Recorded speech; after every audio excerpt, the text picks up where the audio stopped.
Hello everyone, welcome back to my YouTube channel. We have been doing a lot of podcasts related to product management. Today is very interesting because I have Quadri, who has 10 plus years experience in product management and is also a founder and head instructor at Product Hall, right? And today we are mainly going to focus on advanced topic in the product manager journey to help any early product managers or even who are early professionals and mid senior level to understand about product management, what are the problems they face in their day-to-day work and how can they tackle that. So I filed a list of questions for Quadri. Thanks a lot for coming here. If you can give a quick introduction to our audience about you, it would be helpful. Sure. Again, Manoj, thank you for the opportunity. Happy to be here and share some of my insights based off of my experience in the product management state to date. Just quick background about myself. When I was in high school, I wasn't exactly sure what career path I wanted to pursue. So I figured, let me go to business school. One of the benefits of business is that business touches all industries. Went to a business school here in Toronto, Canada. And while I was in business school, in my last 2 years of university, I really got heavily involved in startups. And from the startup experience that I basically obtained, I had an opportunity to meet the founder of an app studio here in Toronto called Tiny Hearts. We have produced apps for companies in the edtech space, likewise in the physical technology space. And the cool thing about Tiny Hearts was we created apps for ourselves, apps that we would create from beginning to shipping it. And then likewise, we would create apps for select agencies as well. So we were an agency, but also an app studio. And our apps were featured by Apple, New York Times, etc. But that's basically how I got into product management. The founder reached out. He asked me, do you want to work for the company? And I figured I just graduated from school. Let me try this out. If it fails, at least I'll gain some experience. And if it does well, then I will grow with it. And it's been a very interesting and exciting journey to date, but I'm happy to speak more on that from the answers to the questions that you asked. Got it. I think I went through your profile. Your journey is really interesting. You have worked with different types of companies in different industries and also at different stages also. And apart from that, the very important thing is you have been teaching product management. So this podcast is going to be helpful for a lot of people. I also saw that you are a lead instructor at General Assembly, right? So would love to get more insights on that in the questions, right? First question I have is like, in general, right, you got to know that a founder invited you and that's how you came into product management. But now in the current scenario, the product management as a career is at a very high. It has become so much popular in recent days, and lot of professionals in other fields like developers, even marketing, etc., they want to transition into product management, right? Or even college students, college grads who are saying, okay, I'm doing CS degree, now I want to get into product management. So the most common thing is, how can one validate, is product management a right career opportunity for them or not before they jump into that? That's a good question. So as you mentioned, I am the founder and head instructor of Product Hall. Product Hall is an online educational institute that helps new and aspiring product managers get into the role, but likewise fill in any knowledge gaps for those that are new to help them ensure that they know what they need to know to succeed. But then along with that, we also have some other programs and services that are coming soon for those more experienced product managers. Now, with that said, I've been teaching product management for 6 to 7 years now, and this is something that I assist my students with, right? Because as you mentioned, there is a lot of hype around the product management role. I've noticed it myself, even in my book. I looked at Google Trends and I saw that even the searches for product manager has increased over the years. And don't get me wrong, it is a great role, but I do advise people as well, if this is a role that you're interested in, make sure that you also speak to product managers to understand what their experiences are like and learn the downsides of it. But ultimately, if you're someone that's interested in solving problems with technology, if you are someone that's curious, if you're someone that likes to continuously learn and challenge yourself, and you also like using digital products that solve people's lives, then product management may be the role for you, right? Some easy ways that you can get a better understanding of whether you're actually interested in this role is to, again, it is 2024, there's easy access to resources. Try building a product yourself, see how you like that experience, potentially working with designers, developers, interviewing customers. And then another thing that you could potentially do is, if there is a product team at your organization, see if there's a way for you to shadow them and potentially assist them with some of their tasks. Because initially you may think that this is an exciting role, but once you actually get into it and see everything that you're responsible for, you might change your mind, or maybe not. Got it. I think really useful answer, right? Many people don't see the downsides of the role, right? It's like being a popular celebrity, but celebrities also have their own problems, right? It's very important. And second point you told, right? Understand by building an entire product, experience the role life, and then take a decision. That actually will help many people a lot. And the second question is, let's say now people have taken the decision to transition to a product manager role. So what are some key steps they need to take? So it's a very complex field. So I'll tell you the problem that most people face, right? So if you take different courses in product management itself, you'll see people teaching it differently. Like somebody would say framework, somebody would start with something else, right? It's very complex and there's no, like, let's say software development, there's a structured syllabus. Like no one is going to say for web development, you don't need to learn JavaScript. Everyone is going to say you need to learn JavaScript, right? But in product management, it is not like that. Right? So what are the key steps that someone should take if they want to transition to product management? That's a good question. One of the things you'll find if you speak to, say, 5 different product managers, most likely 4 out of 5 of them got into product management in different ways. One person I know, for example, he was the founder of a company. His company got sold and he became a product manager. Another individual was a designer, became product manager. I have past students, for example, that were business analysts or QA developers that became product managers. And that's one of the cool things about being a product manager, but also in a way where the difficulty lies, because unlike becoming, say, an accountant or even a project management professional, there is no straightforward way where someone can say this is the definite path. Now, some things I would advise, what you mentioned with regards to bootcamp. So product management, as I mentioned, is not like a PMP certification whereby there's one certification that you can get and this will certify that you're a product manager, right? Now, of course, I do run a bootcamp and I do think bootcamps are highly valuable because they give you the key information that you need. And then along with that, depending on the bootcamp, so Product Hall, for example, we provide lifetime one-on-one mentorship to our students. And similar to what you mentioned, where you'll find different bootcamps teaching things different ways, I bring in guest instructors from the industry just to show some of the variances with regards to how product management can be practiced, right? Because even though product management can be practiced differently by product managers in different companies, there are steps per se and fundamentals that every product manager would follow. So I do think boot camps are beneficial. The other thing I'd say is the easiest way to transition into the role, because those that want to become product managers, the main difficulty that they have is getting that first title. It is difficult, but it's possible. The easiest way to transition into the role of a product manager is an internal transition.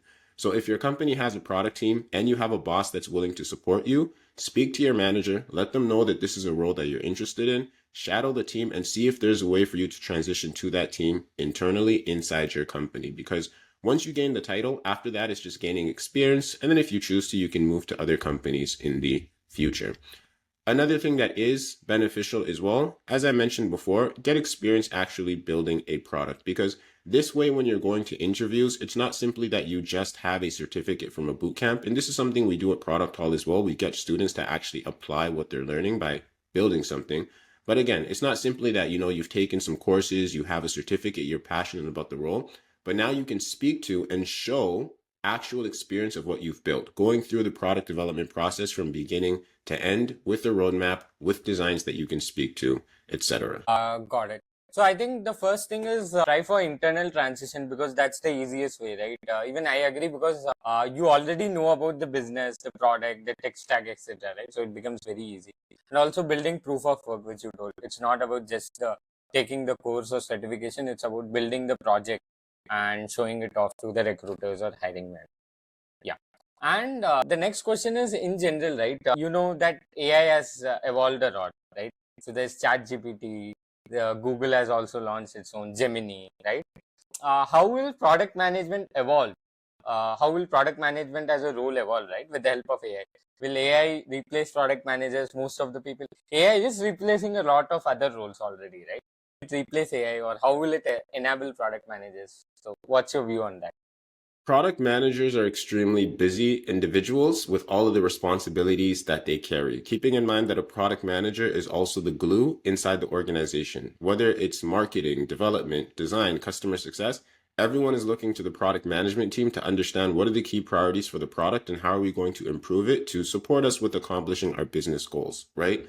Now, One of the benefits, actually, before I even go into that, one of the things I think we need to realize with regards to artificial intelligence, especially for product managers, is just like when blockchain was all the hype in roughly, what was it, 2018, et cetera, artificial intelligence is a tool, right? It's not simply the fact that you just slap on AI technology on your product and automatically it's going to become a hit. So with that said, product managers, business leaders, we still need to think about if we are going to implement AI into our product, what key problems is it solving? How is it further enabling and benefiting our customers and users? Now, with that said, to answer your question, I don't think, well, I highly doubt that artificial intelligence is going to replace product managers.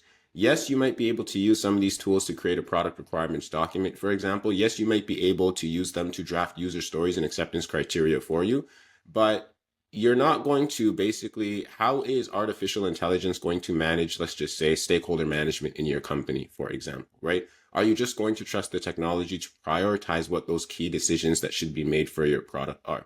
Now, artificial intelligence will not replace product managers, but one of the benefits that will come from this new technology is that those mundane, repetitive tasks that product managers have to do, that many people who are interested in product management don't know about, it will save product managers a lot of time, which means that now they can focus more on those strategic, important tasks that will actually push their product and their company forward. So, for example, a couple of weeks ago, I was chatting with some entrepreneurs. They are building a tool whereby you can look at the code base of a product and likewise all of the items that have been committed to the Git repository, and it will automatically extract information for product requirements documents. And likewise, when you put together your list of new features in your product, it'll take care of that for you. So me as a product manager, every time we release a new version, I don't have to write this manually. Artificial intelligence is taking care of it, which frees up time for me to focus on more important tasks. So that's the key benefit that I think will come from product managers. It just gives us more time because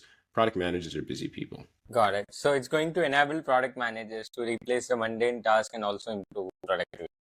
Yeah. And the next question I had is, so let's say now someone is an early product manager or mid product manager, right? The day itself is busy for product managers. They'll be looped into multiple meetings, communications, other tasks, execution, etc. Right? How can they upskill themselves and how can they better thrive in the current role? First things first, and this is something I advise all of my students as well, is if you get into a product manager role, congratulations, but that's not the only goal. Okay, you've gotten into the role, think long term about your career because being a product manager, you gain many skills that are transferable to many other roles, and the possibilities in the future are literally endless. Okay, so think long term. Where exactly do you want to go in your career? Do you want to be a CPO? Do you want to end up building your own startup in the future, for example? Or do you just want to get to the level of a head of product or continue to be an individual contributor building cool things at cool tech companies? Now, some advice that I would share with regards to helping you in your role overall. As a product manager, especially when you go to interviews, the questions you're asked will always be based on what you've done. Okay. And it's sharing stories. So gain as much experience as you can building something from beginning to end, shipping it, reviewing the metrics, making decisions based off of those metrics, speaking with your customers, and then making improvements and ensuring that those improvements support the business goals. Some other key skills that are beneficial are, number one, I think communication is key. Being able to present well, being able to speak well, because even when it comes to influencing stakeholders, which is key for product managers, how you influence is based off of how you communicate. And having great communication skills will help set you apart from others. Secondly, I think a good understanding of software and technology is key as well. One of the common questions I would get asked when I used to give product management workshops is, do I need to know how to code as a product manager? You may have come across this as well, right? You don't need to know how to code, but it is key to understand how software and technology works. And the better understanding you have of software and technology, the more collaboration and communication you can have with your development team because teamwork is key. And just being curious in technology as a whole. So again, artificial intelligence is popular right now. Learn about it and think about how you can improve your product and provide more value to your business and your customers based off of this technology. The last thing that I would say is product strategy or strategy in general. Early in your career as a product manager, you will be implementing or most likely implementing a roadmap that is handed to you, meaning there are seniors that have basically determined these are the items that we need to work on to support our business goals. So when I'm speaking about product strategy, it's you using a product and understanding why certain decisions were made for that product to support the customers and the business. It's you being able to understand what do we prioritize, what do we deprioritize, and how do we modify or build products to support the business goals. And that's ultimately what it is, right? The business is here, they want to get there. How do we make changes for our product to support the business with its goals? Because as you progress in your career ladder as a product manager, it'll be more about what problems you're solving. And this is where strategy comes to play. Got it. And the next question I had is, let's say, what are the top 3 skills, right? Because as you told, currently there are a lot of things you told that a PM should do to thrive in their current role. What are the top 3 skills a PM should focus on? And also, do the skills change according to the career ladder? For example, somebody who is at a junior role should focus on these 3 skills, whereas somebody who is at a senior role, managing a set of product managers, right? They should focus on a different set of 3 skills. Is it like that? So the skills will change based off of your seniority level. And one thing that I'll mention that I forgot to mention before, I think one thing that is extremely beneficial, which I should have done a lot more of in my career earlier on, is it's beneficial to have a product mentor. Because even questions like this, for example, what skills should I focus on? If you're facing issues at work, having a product mentor will help you avoid the mistakes that those experienced product managers have made, right? But 3 key skills that I would share that I think are critical, irrespective of which level you are as a product manager. As I mentioned, communication is key, especially when it comes to stakeholder management, because let's be frank, as a product manager, you won't be able to get much done without the support of your stakeholders.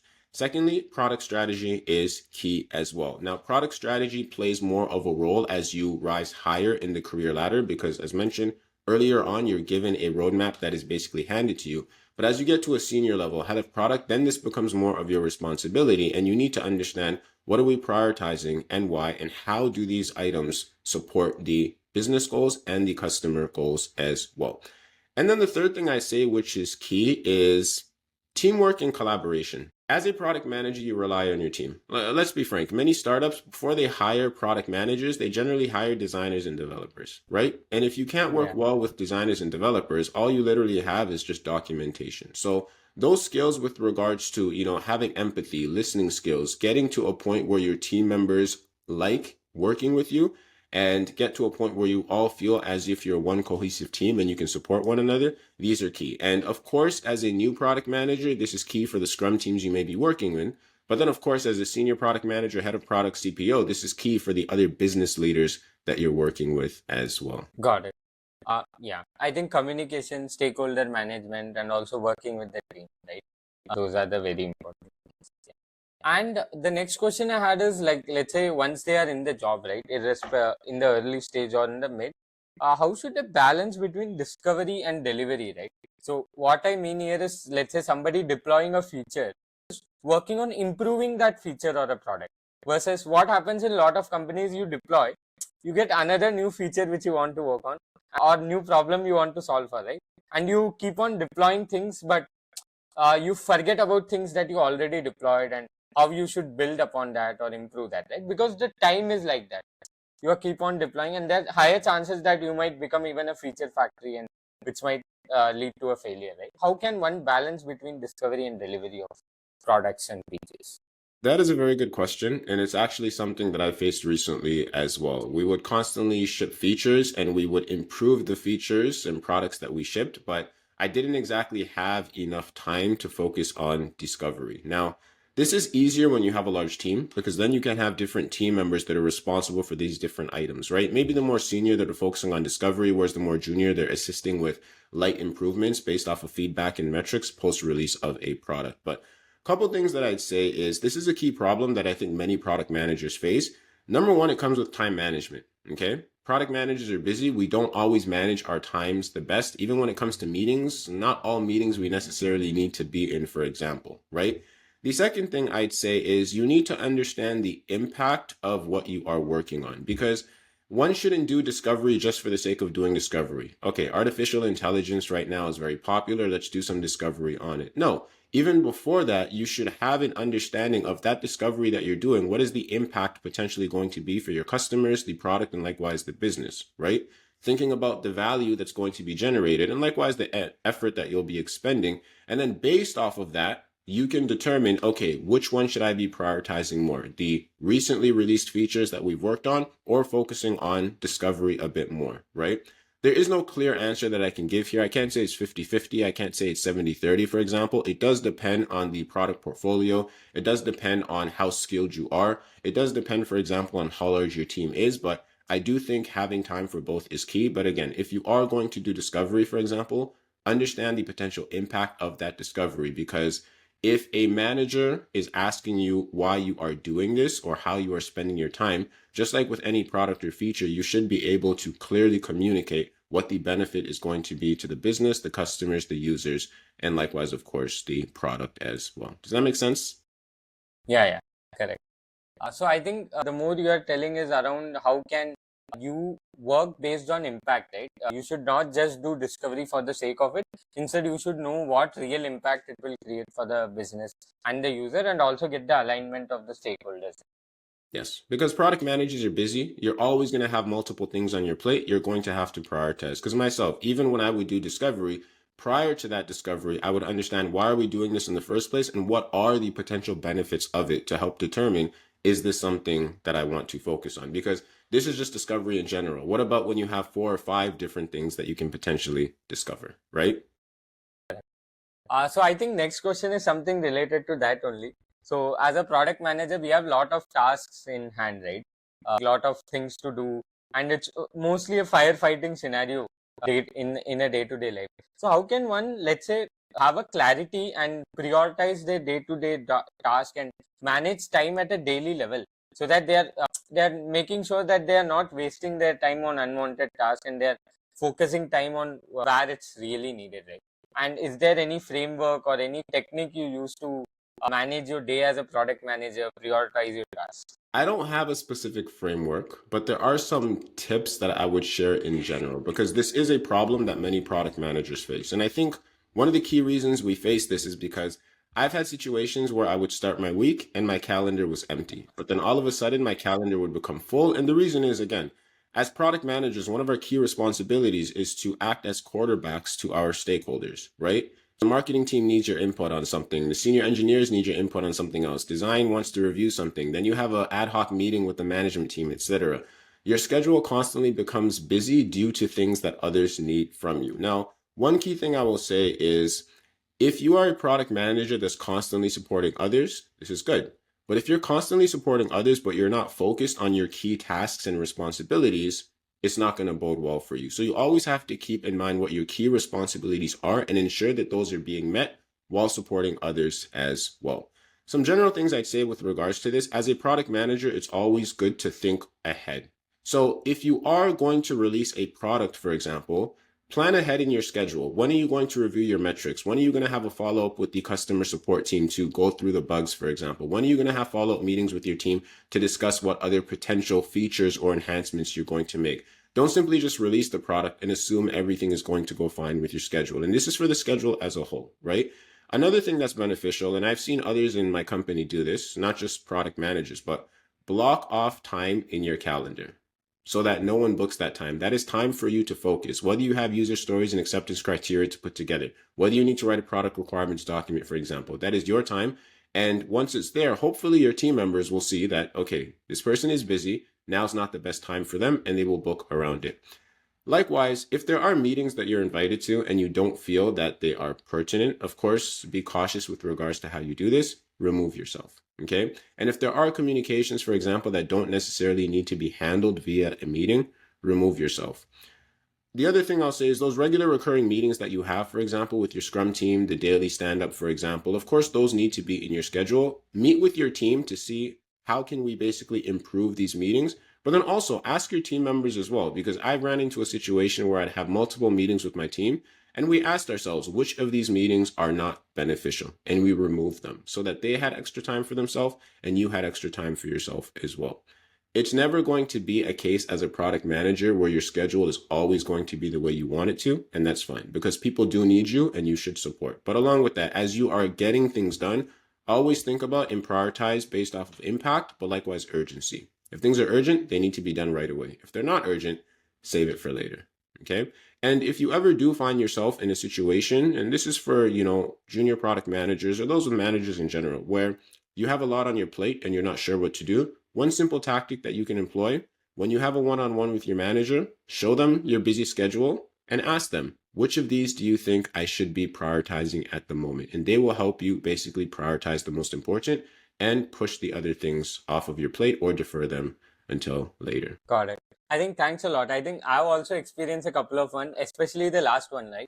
When I used to work in my previous org, I used to have the situation, right? I have like all of my tasks are P0, right? But I cannot pick all the tasks now, right? There should be one P0 task that I can pick today or complete it, right? That time I used to reach out to my manager and he used to help me say, okay, these are the things you should prioritize, and especially blocking time, right? You have something like a focus time. That's also very useful. Yeah. I think the last question I have is, let's say, what are some resources that any person who wants to learn product management can use? Obviously, Product Hall is one of one. But apart from that, are there any blogs, podcasts, or even people you follow that you recommend to the listeners? Sure. So for anyone who's curious about product management, I did write a book on this, a 300 plus page book where I go through the product development process. I even included some FAQ to commonly asked questions and interviews from other product managers as well, just to show the different paths of getting into the role and how they have succeeded in the role as well. Now, with regards to some of the blogs that I personally follow, so here's a couple of things I recommend. What's the name of the book, by the way? It's called Product Management, a guide to building products that customers love. Got it. Yeah. You can check it out on the website, producthall.com. Now, with that said, some of the things that I do, so I am subscribed to Lenny's newsletter. Have you heard of it? Yeah. I watch his podcast. Great letter, great resource. Many smart people that he interviews, he gets their insights. And it's not just for product management, it's for business strategy, even sometimes things that'll benefit you in life as well, right? And then the cool thing is, if you're subscribed to that newsletter, you're also part of the Slack channel. Besides that, one other resource that I like to take advantage of as well is just keeping in touch with what's happening online. So there's Hacker News, for example, just seeing some of the new products that are out there. Product Hunt, I think, is great. If that is one that, for those listening, this is a website you're not aware of, check it out. On a daily basis, entrepreneurs are basically releasing new tech products, and they're basically mentioning, okay, here's what we created, here's why we created it. And of course, if you're early on, you get a chance to potentially get a discount and find these tools in the early days. And if you do plan on releasing your own tech product, Product Hunt should be part of your marketing strategy, okay? And then besides that, there's also the AirFocus blog. So AirFocus is a product management operating system. I don't just want to say they make just roadmaps, because it's a lot more. Very cool tool and product they have. They're actually based in Germany, and their blog is a great resource because there are many guides that are on there, many articles that they write related to product management. I'm one of the authors. I've written a number of guides for them and articles, but just be immersed in the product management space overall. And then last thing I'll mention is be involved in Slack channels or likewise groups in your community. Just get a chance to know other product managers, because to the question you asked me, or one of the initial questions, what's an easy way to transition into product management? One thing I found in my career, and this is how I got my first job, also how I got my second job after that, referrals are huge. So the more people you know, the more people you have a close relationship with, the more people that know that you're a hard worker, it's a lot easier to get a job in a company when there's someone there that's willing to refer you than applying from the outside. Got it. I think thanks a lot, Quadri. You had summarized all the resources also. And before we close the podcast, right, do you have any points to add? I think you told each and every answers very clearly with examples based on your experience. It was very valuable and informative, and it will be for other listeners too. Yeah. Before we close the podcast, do you have any conclusion to add? So as I mentioned, thank you again for this opportunity. I'm very passionate about product management. In 2013, when I first became a product manager, there weren't as many courses, there weren't as many podcasts, there weren't as many resources related to it. And I'm very excited and happy to see the growth in this space. and likewise the increase in the number of resources. So for those of you who are interested in becoming product managers, do take the advice. Again, I'm not saying it's a bad role. It's a great role, but again, do your research so you know what you're getting yourself into. And then if anyone has any questions or they want to chat further, you can feel free to reach out to me. Website is producthall.com. And we have some very exciting programs and resources that we'll be releasing later this year. So do keep your eyes out on the website, on our social channels as well. But ultimately, thank you again, Manoj. I appreciate the time and likewise the work that you're doing for the product community as well. Thanks a lot. Thanks a lot, everyone.